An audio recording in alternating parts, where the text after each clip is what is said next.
Begin with something that we're calling a socialist contagion. It's ripping through the entire Democratic Party. It's got no end in sight. Take a look. We've run this experiment many times, and the results are always obvious. Here's capitalist South Korea at night from space. Here's socialist North Korea. Yeah.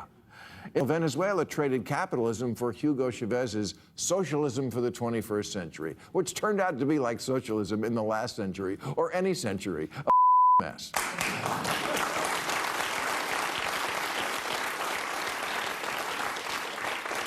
It turned one of Latin America's richest countries into one of its poorest. Low wages, high inflation, shortages, outages, 8 million people fleeing. If you think New York can somehow reinvent this wheel, you're in for a rude awakening.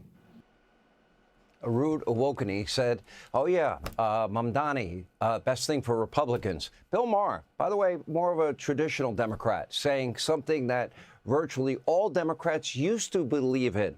Now, socialism, communism, Marxism, whatever you want to call it, always ends the same way. Unfulfilled promises, more poverty, suffering, misery, and at the end of the day, you will calculate a loss of freedom that you have given up in the name of false security.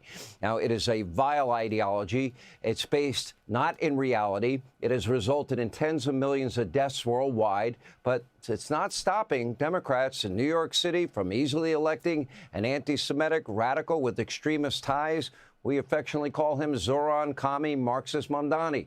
In fact, now you have New York Governor Kathy Hochul. She's now bowing at the altar of Mamdani, eager to support him in any way he needs and wants. She knows what's happening in the Democratic Party.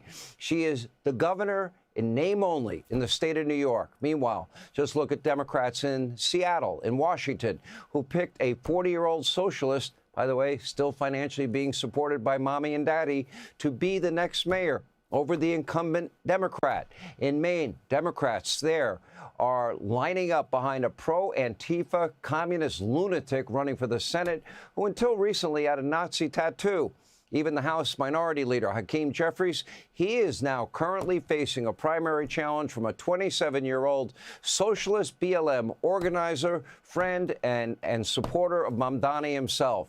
And Trump hater Dan Goldman, he could also be facing a very serious challenge from the left. And let's not forget AOC's thirst for power.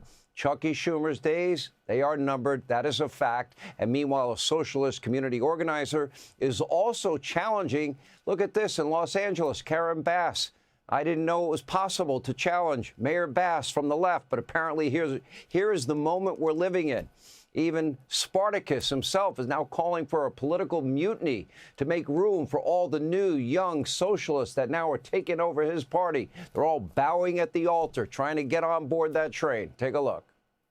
Chuck Schumer's generation, Nancy Pelosi's generation, John Lewis's generation, they have so much to be proud of.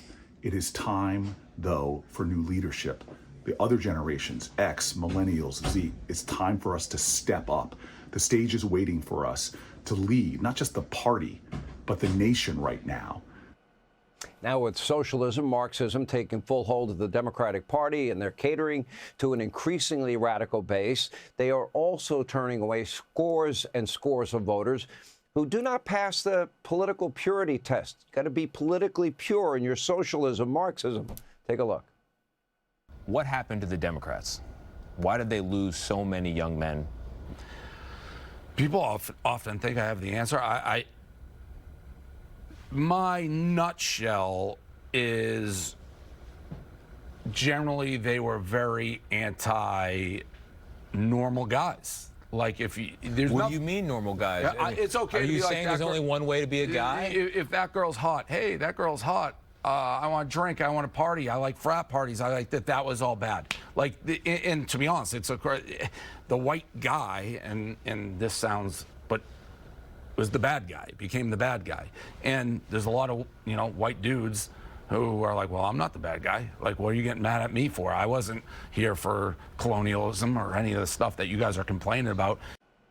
Not Dave Portnoy. A guy's guy, except when he's around his favorite dog, Miss Peaches. Funniest stuff you'll ever see on the internet. Now, many Democrats are just simply living in another stratosphere. They're in their little bubble. They're shielded from reality, from their obsession with trans kids to their support for emptying prisons, to their support for unfettered, unvetted illegal immigration, to their constant hatred of all things Donald J. Trump. It really is an alternate universe. You're watching a movement that we've never witnessed in this country unfold right before your eyes. That's why you see unhinged riots just like this one all around the country against ICE agents, this one in North Carolina, and they're just trying to do their job, apprehend people that did not respect our laws, our borders, our sovereignty. Take a look.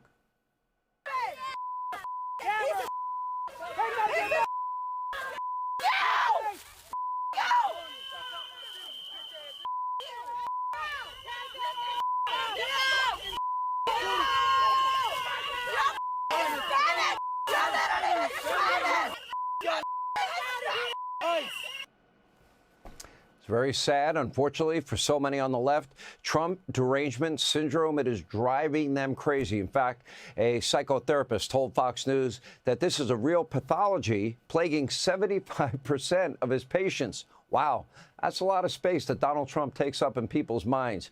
But I do have good news for all of those that do suffer from TDS.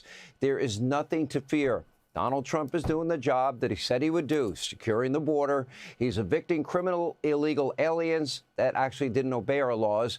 Yes, improving the economy, laying the foundation for great success, lowering inflation, lowering gas prices, draining the swamp, and he is making the world a safer, more peaceful place. That's it. That's what he ran on. That's what he's doing. That's the reality. Hey, Sean Hannity here. Hey, click here to subscribe to Fox News YouTube page and catch our hottest interviews and most compelling analysis. You will not get it anywhere else.